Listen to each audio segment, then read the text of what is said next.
Hey woodworkers, so I have the foam permanently attached here.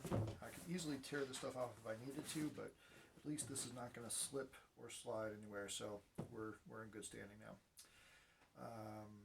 Next steps are we need to create a transition from the rigid corners that we have here and kind of the stiffness that the foam creates. And so we have this material. This stuff is referred to as batting or Dacron, and if it's a natural material, it's more of the batting. If it's a Dacron, that's a synthetic blend.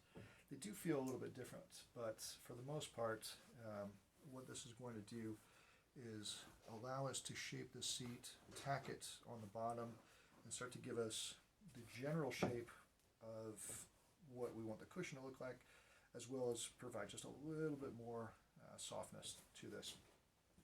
All right, so getting rid of excess.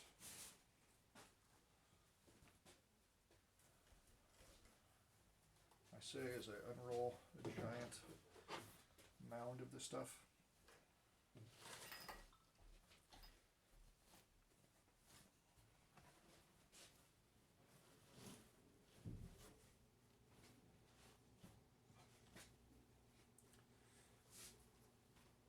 Somewhat unwieldy, but we're getting there. All right.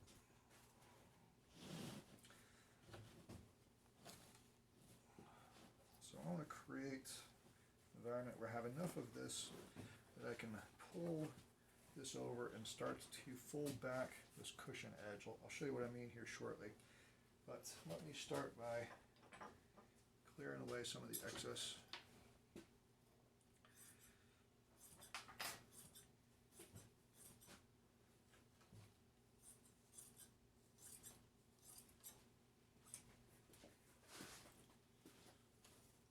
Probably could have done this off camera now that I think of it, but here we are.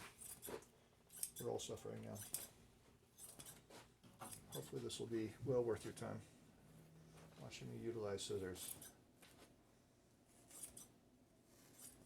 Do a video on how to use scissors next. How does that sound? That way I'll cover all my bases. All right, good. Get out of here.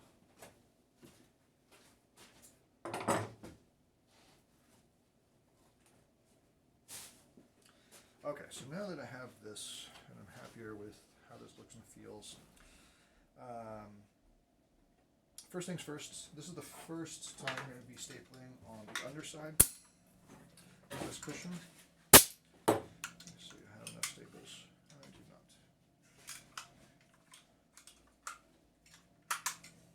not. Still using 3/8" staples, which are totally acceptable for what I'm doing. After I do this round here, I will change to 1/2". Come on, staple.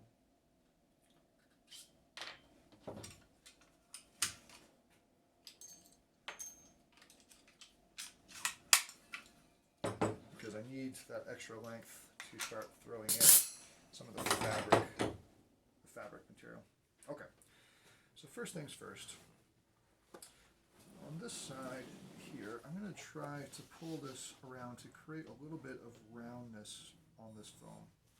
So now that I have that, I want to tack this in a couple of places.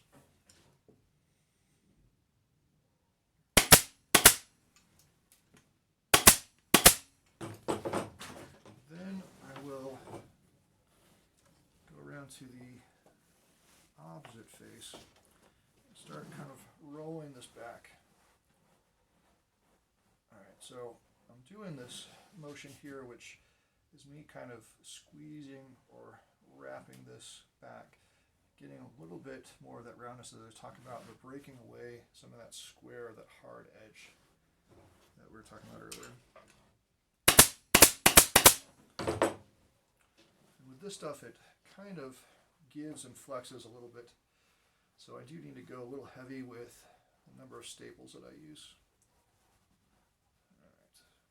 Good, like that. I'll start working this stuff back. Maybe have this be as consistent as possible. Alright, that was pretty decent. Okay. So you'll notice here that I'm starting in that center line, which is typical of everything we've done so far, working these things through. So if I've started tacking over here on my left, pulling this back, I'm not going to have any wrinkles this way, but if I don't pull far enough out while I'm squeezing this thing forward, then these wrinkles are going to be kind of trapped in there. So as I'm wrapping this thing around, I also want to stretch it out a bit to remove any of that stuff. So continuing to do this. That's good.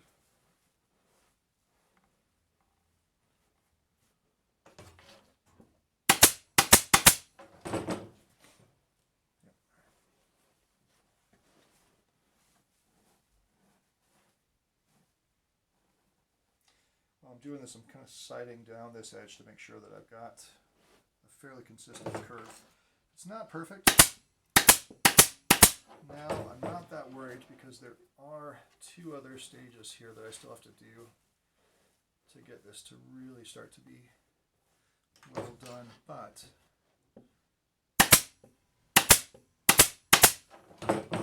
the more work I do now, the less work I have to do later. So, alright, that looks good. So that's always in our interest, right?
Alright, last thing I want to say about this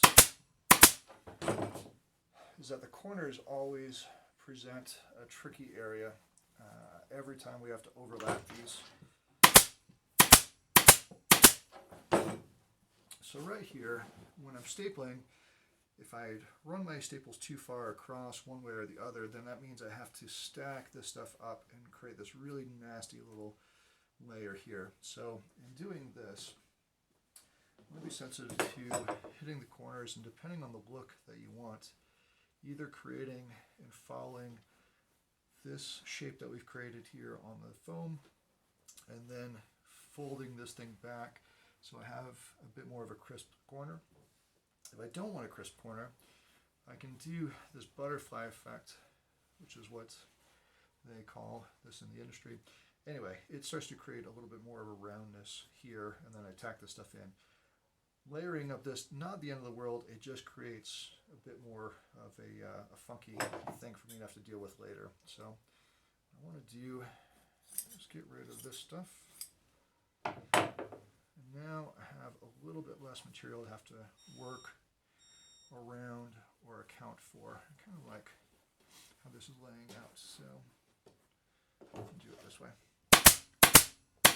And folding this stuff back. And this last little bit here, I'll just tuck in.